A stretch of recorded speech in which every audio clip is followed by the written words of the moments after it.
Hello बच्चों, let's read the question. The question says nasal septum get damaged. Its recovery requires cartilage cord.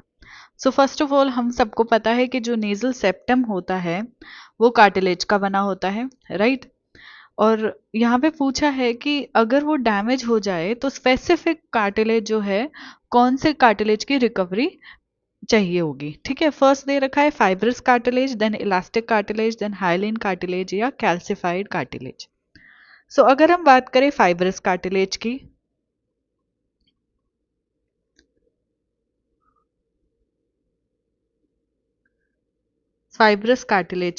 So fibrous cartilage काफी strong cartilage होता है. ठीक है, और ये दो टाइप का होता है.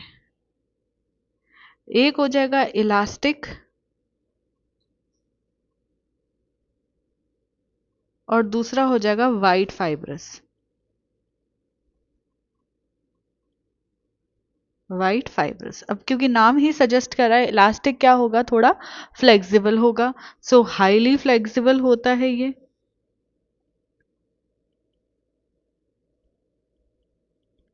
Highly flexible. और जो वाइट फाइब्रस कार्टिलेज होगा वो स्ट्रॉन्गेस्ट कार्टिलेज होता है, फ्लेक्सिबल नहीं होता है. So it is a strongest cartilage. ठीक है, अब जो इलास्टिक कार्टिलेज होगा वो हमें मिलता है टिप ऑफ नोज के अंदर.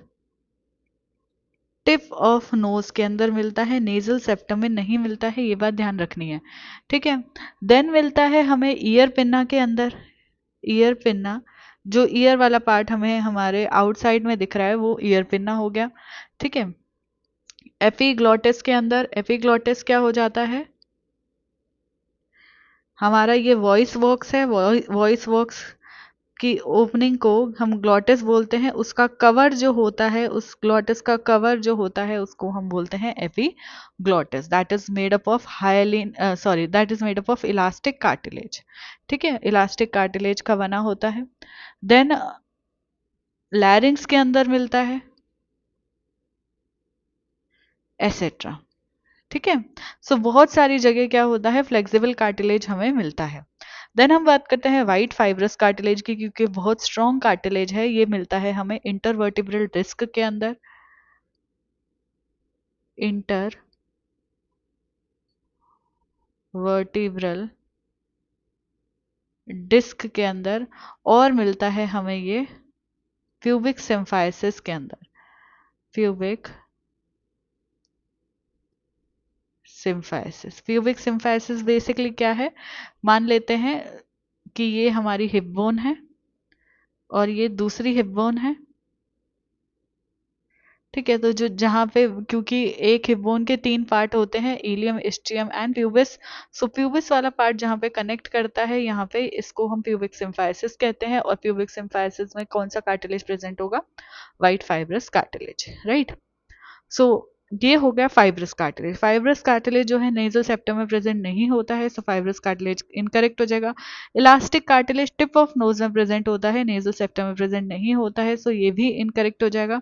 देन हम बात करते हैं हाइलिन कार्टिलेज की. ये trachea, larynx, bronchi, limb bones, sternum, hyoid apparatus, ribs, larynx, इन सब में मिलता है और ये नेजल कार्टिलेज भी कहलाता है. It is also called as nasal cartilage, मतलब कि ये नेजल सेप्टम में प्रेजेंट होता है. ठीक है, सो हाइलिन कार्टिलेज जो है हमारा करेक्ट आंसर चला जाएगा. देन हम बात करते हैं कैल्सिफाइड कार्टिलेज की. तो ये मॉडिफाइड हाइलिन कार्टिलेज है, बट क्योंकि इसमें कैल्शियम सॉल्ट्स के डिपोजिशन हो जाता है, मैट्रिक्स जो है इसका हार्ड हो जाता है लाइक बोन. ठीक है, सो ये हार्डेस्ट कार्टिलेज होता है. इट इज द हार्डेस्ट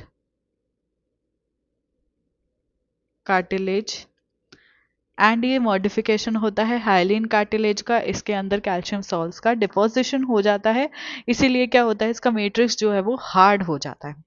ठीक है, सो नेजल सेप्टम अगर डैमेज हो जाए तो हमें कौन से कार्टिलेज की रिकवरी करवानी पड़ेगी, तो हमें रिकवरी करवानी पड़ेगी हाइलिन कार्टिलेज की. हमारा करेक्ट आंसर चला जाएगा आंसर नंबर 3. आई होप कि आपको क्वेश्चन अच्छे से समझ आ गया है.